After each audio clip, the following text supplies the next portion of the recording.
Look, I'm simple when it comes to scouting defensive backs. Give me a 6'4" corner that can cover a number one wide receiver, create a ton of pass breakups, and even cause a turnover. I don't care what conference he's in. He's going to be an alpha, which is why I think Tacario Davis out of Arizona is going to be one of the more sought-after defensive backs in the transfer portal. It was a down year in the Big 12 for the Arizona standout, but still, go back and watch his 2023 tape. I promise you, all the intangibles are there for a future day one starter on Sunday. So which SEC team should be targeting him? And yes, there is a right answer. So let's break it all down. Welcome on into SEC Unfiltered. It's Cole Thompson here. Like the video, hit that ring notification, and subscribe to the channel because we're talking college football every single day. Download the podcast version of the show. Make sure you're following us on all the social channels, TikTok, Facebook, Instagram, Twitter at SEC Unfiltered. Follow me at Mr. Cole Thompson. That way the back and forth banner can continue. And check out all of our great work found at SECUnfiltered.com. This episode is brought to you by our friends over at GameTime. Download the GameTime app and use the promo code SECU for $20 off your first purchase.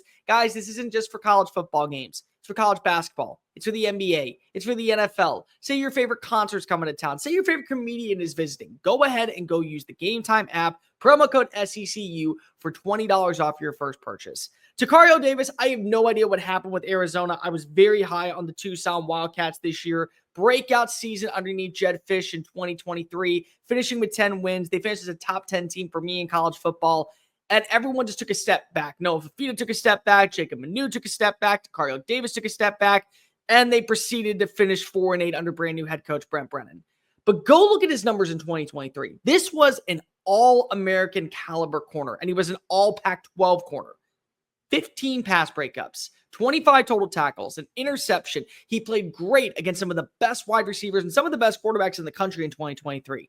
And so now he's going to have an opportunity to get back to that number one alpha mentality in a new system. And there's going to be teams interested.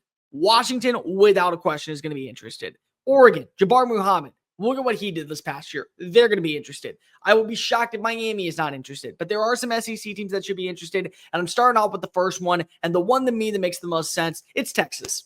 Texas, wash, rinse, repeat. Transfer portal players coming on in, making the bank, and then going off to the NFL. He already has a relationship with defense coordinator Johnny Nansen. Nansen left Tucson to become the new co-DC along with Pete Kwiatkowski when Jeff Choate went to Nevada. This is a really good fit. He understands the ins and outs of what he wants defensively. He knows how to create turnovers. He's going to feel comfortable playing in this system. He's going to be on a winning mentality team. And while you do have Malik Muhammad on one side, Jahdae Barron is not going to be there next year. So regardless of how you feel about the cornerback room in general, if you can bring in a guy that has shown you with size, physicality, great footwork, impressive instincts, and already has a good relationship with the current DC, that there is potential for us to continue to blossom into one of the more dominant defenses in the SEC, I'm going to take that 10 times out of 10. It just feels like this is a match made in heaven. They already know each other. They already know the style of defense. I can tell you right now, Nansen would love to be able to add him to this Longhorn 40 acres front. And if he comes down to Austin, best of luck to any wide receiver that's playing in the SEC for 2025. Oklahoma's another team that has to be interested. Now, there's no relationship there, but they need a number one corner. They need somebody on the back end that can pair alongside with some of these young up-and-comers that are either going to be back in Norman or are building off of their success from 2024. The defense did its job, but they are missing some elements this year. No more Ethan Downs. No more Danny Stutzman. No more Billy Bowman. You got to get a guy. And by the way, you have a defensive-minded coach. You got a dude in Brett Venables who knows how to speak cornerback, who knows how to speak secondary. The secondary back in the Big 12 when these two played against each other in the Alamo Bowl was one of the best in college football. People seem to forget about that all the time, is that even though the underwhelming times that we saw Oklahoma's offense not show up in Bedlam, in the Kansas game, the defense did its job, and the defense really was the backbone for this team for the first 5 weeks while Dylan Gabriel was building those relationships. Get back to that mentality if you're in Sooner Country. You got to be a defensive-first program. Trust that your offense is going to bring in the right people alongside with Ben Arbuckle, the new offensive coordinator, but make sure that there is a physical approach. What's more physical than having a 6'4" cornerback saying, your number one receiver, he's out this game. You're not going to target him. You're not going to go near him. You can't even find a way to get a football near his face. So best of luck to you. Hopefully number 2, number 3, and number 4 can all upgrade and get the promotion to number 1, number 2, number 3. I think Arkansas has got to be in play. Arkansas is going to lose a ton of talent in the transfer portal. If there is a name that at least should be interested, it's Travis Williams. They've got to get better in the secondary. This was a putrid secondary last year and such a hit and miss unit. You're losing a lot of talent.